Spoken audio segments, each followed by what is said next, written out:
विकी में आपका स्वागत है। प्रधान मुख्य वन संरक्षक और वन बल प्रमुख डॉक्टर डीएन पांडे का कहना है कि वन भूमि से अतिक्रमण हटाना और अवैध खनन रोकने के लिए सख्त कार्रवाई हो रही है। नवकुश वाटिकाओं का निर्माण और सघन वृक्षारोपण के लिए अधिकारियों और कर्मचारियों को निर्देश दिए गए। इस मौके पर नवाचारों को लेकर डॉक्टर डीएन पांडे से खास बातचीत की हमारे सहयोगी निर्मल तिवारी ने। प्रदेश में इस समय मानसून का दौर चल रहा है और मानसून में जंगलात महकमा सघन वृक्षारोपण जैसे कार्यक्रम भी चलाता है। इस दौर में वृक्षारोपण का कार्यक्रम ही नहीं, ब्रज 84 का मामला हुआ, उसके बाद अवैध खनन, वन भूमि पर अतिक्रमण हटाने जैसे अभियान भी चल रहे हैं और इन सब अभियान की मॉनिटरिंग जिनके दिशा निर्देश पर चल रही है वो हैं doctor D N Pandey, PCCF HoFF. Pandey साहब, किस तरह से तमाम प्रोजेक्ट्स को आप इम्प्लीमेंट भी कर रहे हैं, उनको एग्जीक्यूट भी कर रहे हैं और डिपार्टमेंट के जो कर्मचारी, जो अधिकारी हैं, उनमें वो मोटिवेशन बना रहे हैं उस काम को करने के लिए, उस सबके लिए किस तरह की योजना पर आप काम कर रहे हैं? सबसे बड़ी बात तो ये है कि हमारा जो मूल उद्देश्य है वो वनों का संरक्षण है।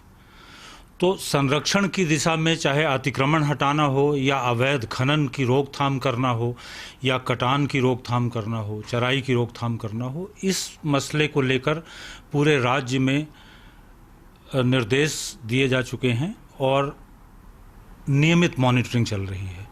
तो जैसा कि आपके ध्यान में है, 30-35 हज़ार हेक्टेयर क्षेत्र से हमने अवैध अतिक्रमण को हटाया है।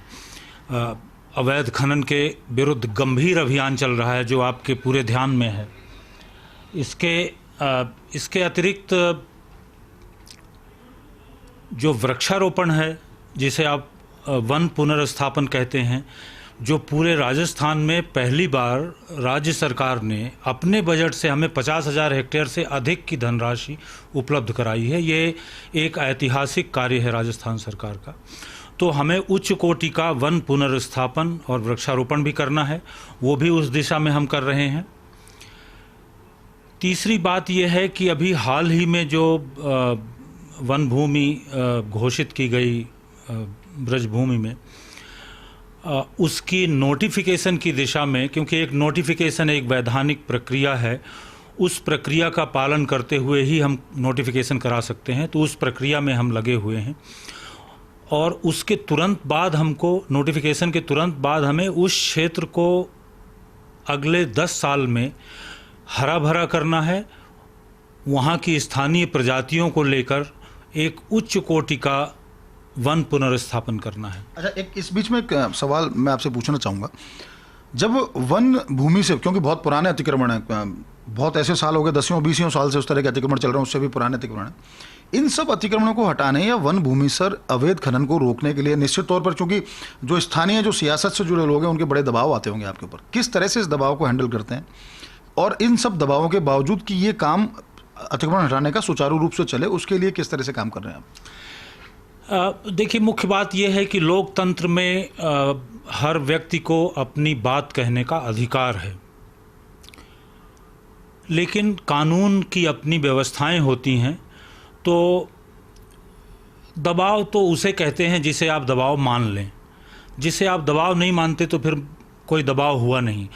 तो कानून की जो व्यवस्था है उससे इतर तो संभव नहीं है किसी के लिए कार्य करना, और मेरे लिए भी संभव नहीं है।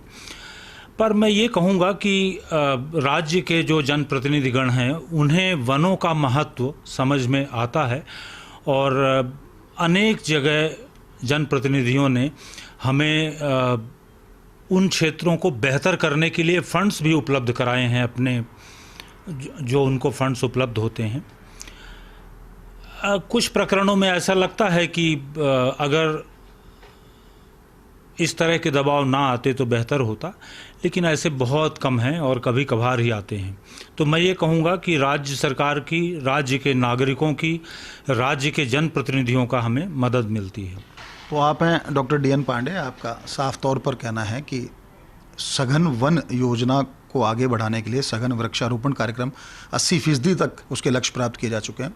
घर घर औषधि योजना का जो दूसरा चरण है उस पर काम शुरू हो गया है। नए कंजर्वेशन रिजर्व्स बनाने की बातें, उस पर विभाग लगातार काम कर रहा है। और रिवाइल्डिंग चूंकि एक, जैसा उन्होंने बताया कि पैसिव भी हो सकती है और एक्टिव भी, तो दोनों ही तरह से उन पर काम किया जा रहा है। खासकर जिस तरह से रामगढ़ विषधारी में पिछले दिनों टाइगर को इंट्रोड्यूस किया गया, और अब चूंकि सरिस्का और मुकंदरा को भी ऐसी, वहाँ से भी रिक्वायरमेंट आ रही है कि वहाँ भी टाइगर की शिफ्टिंग की जाए। तो इस दिशा में तेज़ी से काम चल रहा है और उम्मीद की जानी चाहिए कि डॉक्टर DN पांडे के नेतृत्व में विभाग जिन योजनाओं पर काम कर रहा है बहुत तेज़ी से पूरी होंगी और विभाग की बहुत सारी योजनाएं बहुत जल्दी से मुख्यधारा में भी आएंगी।